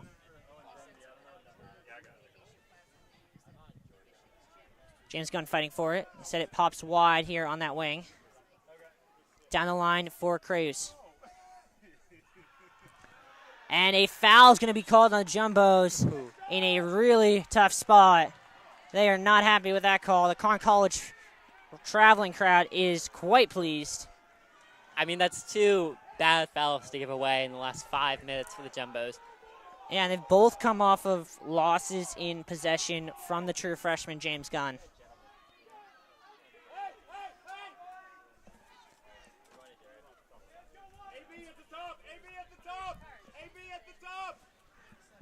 We'll see what Conn College tries to do here.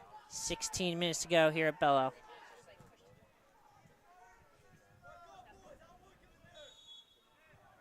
Come on, Wall!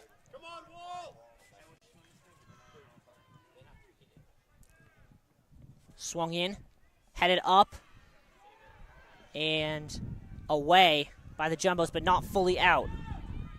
Only as far, and a bad decision by Conn College playing that ball down the line as they were very much offsides. But back to that free kick, I don't know if Desatel is going to be that happy. I mean, that ball looked very dangerous for a second there. I'm not quite sure your defense does enough to really get it away before it gets to the other side.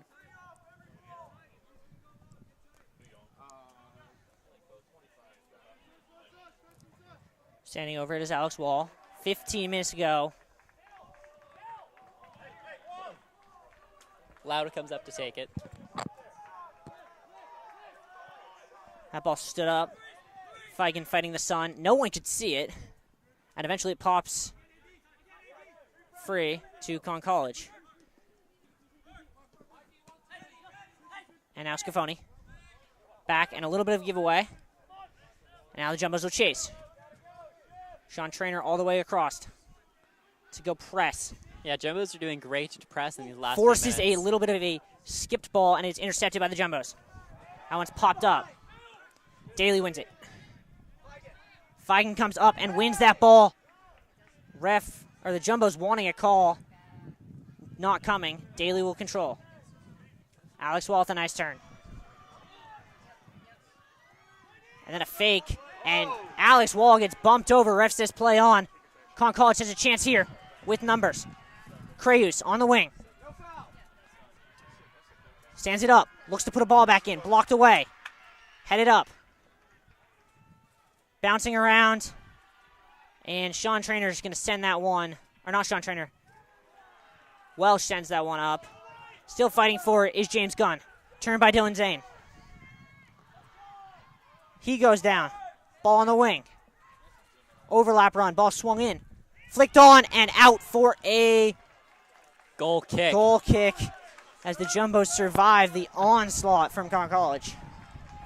Yeah, I mean, they have been pushing and pushing and pushing the last 10 or so minutes, really putting the Jumbos on their heels just to try and eke out this draw.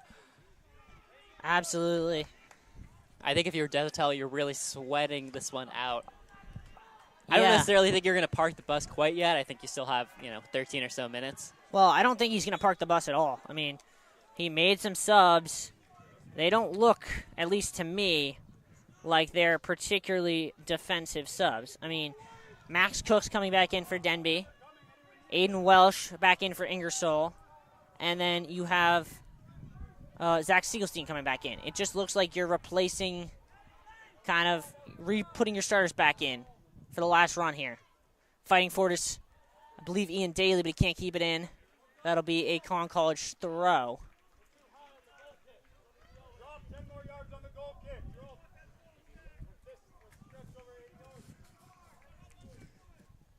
12 minutes to go here at Bello, still scoreless. Being fought for in the corner, and a goal kick. Yeah, I mean, the Jumbos have done well to get out of these defensive situations, but they're just not putting these attacks in the last few minutes. I think if you need to have a chance to win this game, even Desautels, when he was interviewed for the before the season started, he said that he wanted to win his games 1-0, and I mean, if this is what he's trying to do, this is the way to do it. But at the same time, you got to put more chances in. Yeah, absolutely. Especially in a home game, in a good environment. Bangdia turning to run. Bangdia's in. Bangdia, shot, go! Oh, what a save. How did he get that? The words goal were escaping my mouth as Sam Maidenberg somehow saved Conn College. Maidenberg saves the goal. Saves the game, I would argue. What a save to prevent a serious attacking chance. I mean, listen, Tufts does well there to get a serious attempt on goal, probably their best attempt on goal all game. But at the same time, you got to finish that. Absolutely. Maidenberg had no right to get anywhere near that ball, and yet he somehow kept it out.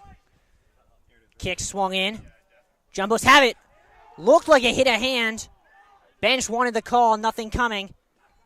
Good touch there. And now ball coming back in. Maidenberg almost missed it, but instead he'll try and quickly trigger a response with Steve Jonas. Jonas going to try and send Dylan Zane. Dylan Zane running against Alex Wall. Alex Wall turns, and Max Calivio just gets that ball out. Well done by that Tufts combination. But if there's one person from Conn College you want to have on the ball that's set to play the ball going into the box, that's got to be Steve Jonas today. Absolutely. His ball delivery has been spot on. And speaking of players that if you're Conn College you want to see, Augie Jerjai's back in the game after having been out for a while with those cramps. So Jumbos have to keep track of him right now and for the remaining 10 minutes of this game. Yeah, I mean, he's last season's lead scorer for Conn College. If there's someone who's going to score today, it might just be him. 10 minutes to go here at Bello Field. Still scoreless. Jumbos with 10 of their original 11 starters on the field. The only change being Henry Perkins in for Mikey Brady up top.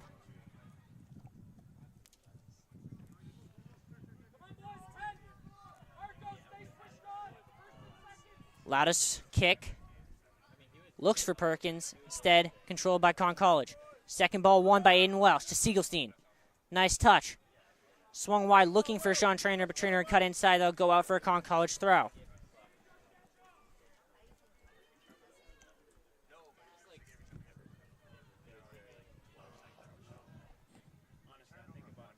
Both teams are just aching for a goal at this point. Steve Jonas now. Cutting. Spin move. Loses it. Daly with it. Daly just gets it out. Throw in for Conn College. 9 minutes to go. Jonas outspins maybe even himself there.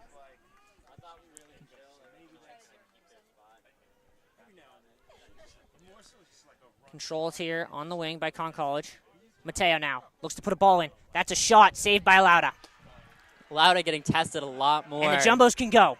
Siegelstein with it. Gets it wide and a late tackle, and that's going to be a red, I think. That's surely got to be a card. I mean, you heard the clattering, right? He's gone.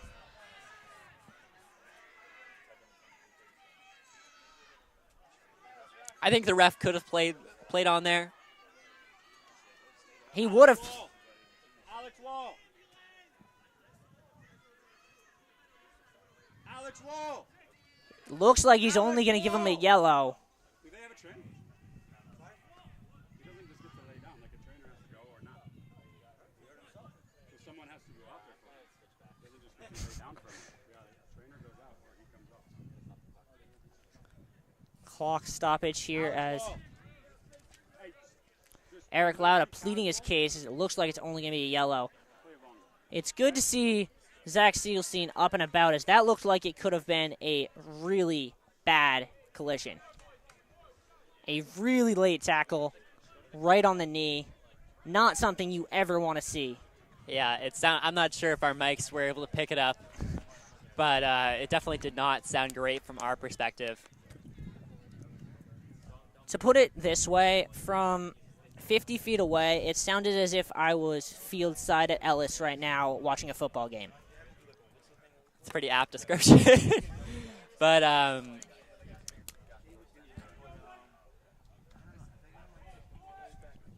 so we have a very cute dog cam for you to see in this break.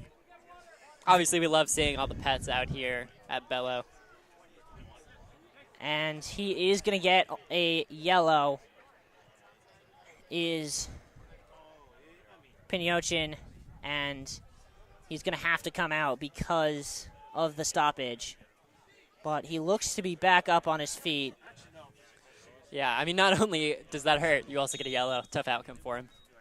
I mean, to be fair, if I'm Pinyochin, I'm thinking I'm very lucky to be still in this game.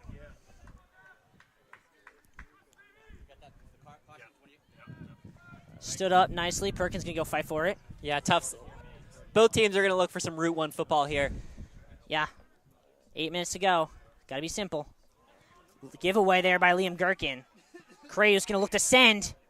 Cut out nicely there by Max Clivio.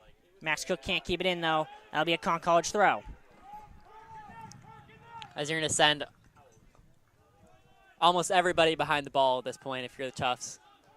Yeah, I mean, it's attack 10, defend 10, depending on whether or not you have the ball for both teams. Alex Wall wins it to Siegelstein.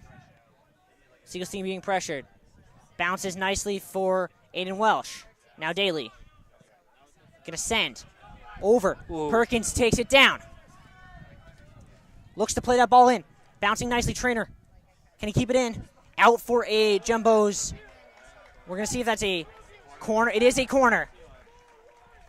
Great work there by both Perkins and Trainer to force that corner. I think it's a great ball from Daly coming in, and well done from Perkins to be able to get that. Max Cook coming up to take. Send your tallest guys into the box at this point. Absolutely. This is do or die time. You get a goal here, you can park the bus for 7 minutes and go away with a win over the number 1 team in the country. I think you could probably say that for just about both teams here. Finds a head. Jumbo goes down. That is, and they're going to stop play right now as a Jumbo is down with a head-to-head collision. See, on first glance, it looked like... And Desatel is asking a very appropriate question, which is, if he got hit in the head on a head-to-head collision, how is that not a foul? Yeah, I think Daly wins the tackle, or wins the header, rather, and then immediately gets hit after. Absolutely. Whether you call that a 50-50 play, I think it's up to the ref. Ball. I think you take your time while doing so, though. Absolutely. That one being fought for in the air. Conn College wins the first and second, and the Jumbos win the ball. scrum, and Liam Gherkin comes away with it. Good ball for Max Cook. Perkins can't quite get to it, but it pops free. Advantage being played on for Conn College, but that ball, I believe, is going to go out of bounds. Kept in nicely, though. And then nothing doing for Conn College, who are incredulous that they didn't get a call there, but it looks pretty clean from here as Vandenberg went down. If you're Conn College, you were not pleased at all with that call, especially since there's less than 6 minutes left in the game.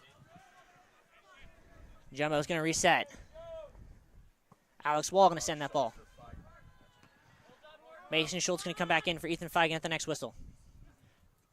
Ball misplayed by Conn College in the midfield. Sean Trainer on it. Back to Max Cook. And Trainer.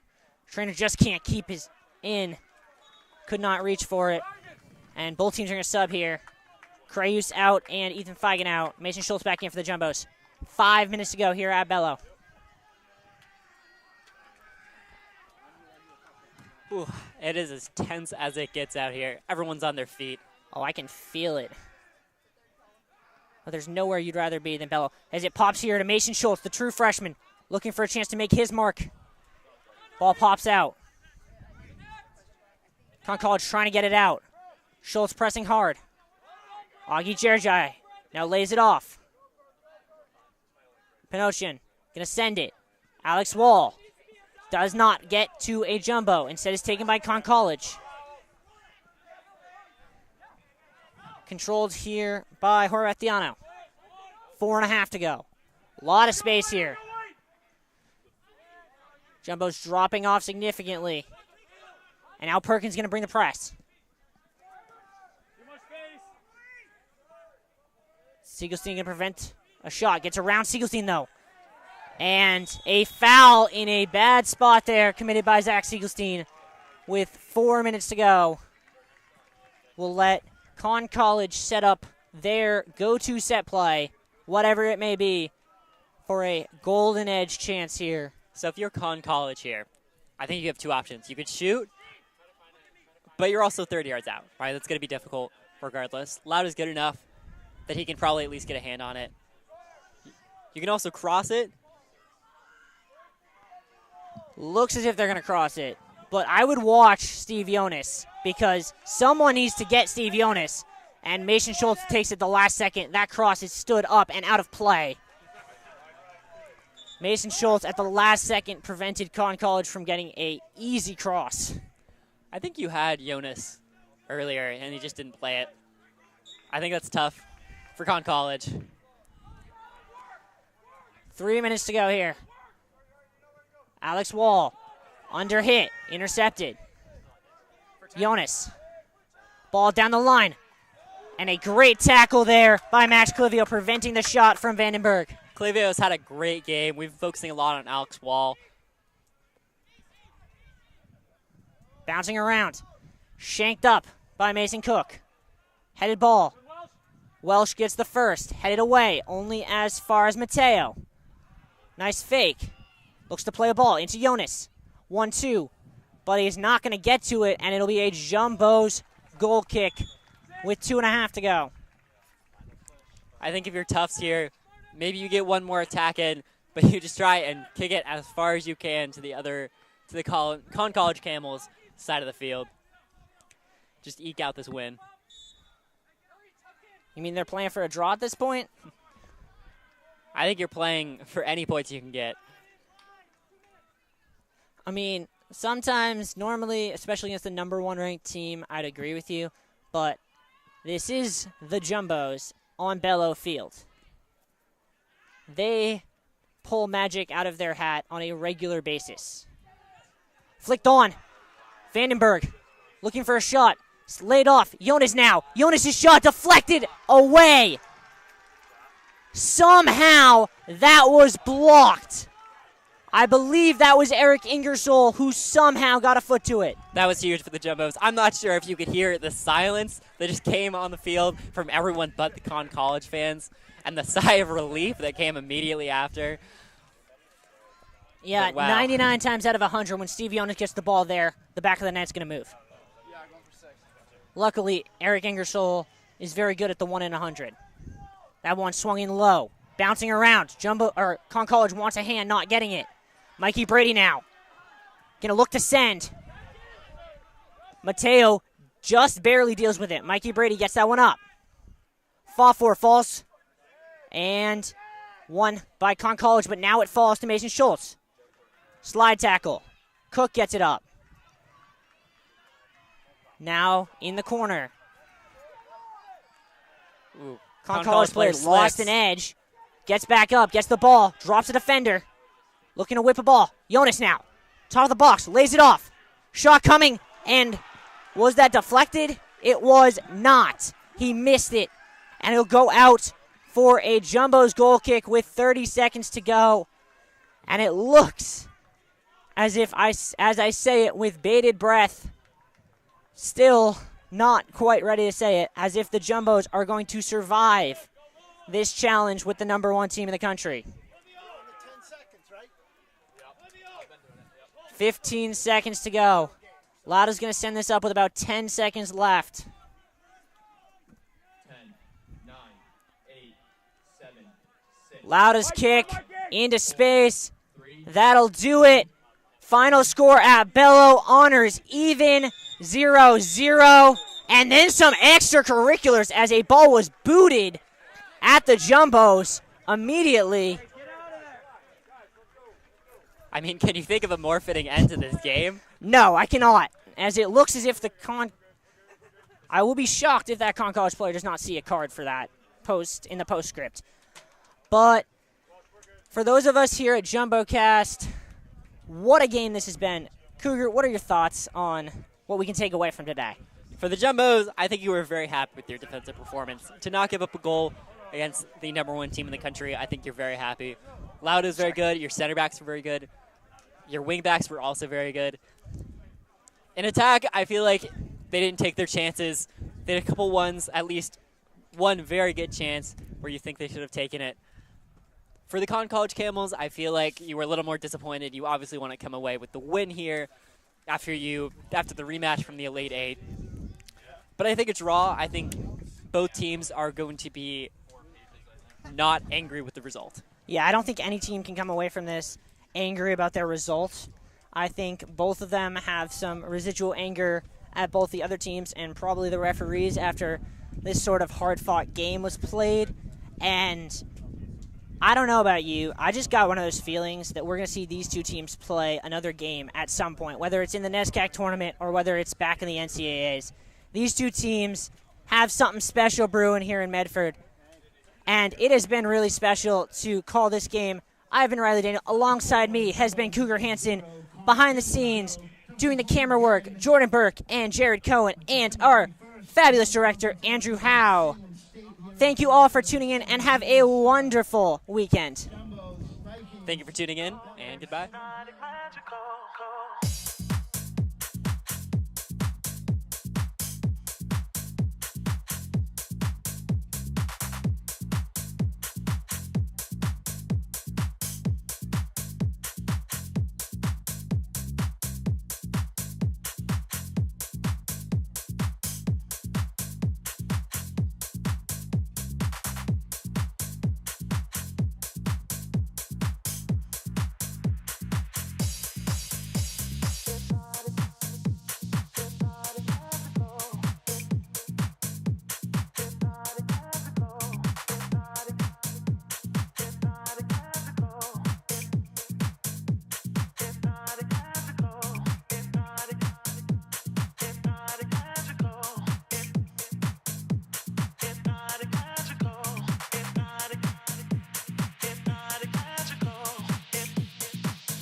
Don't wanna let you know you're so hypnotic.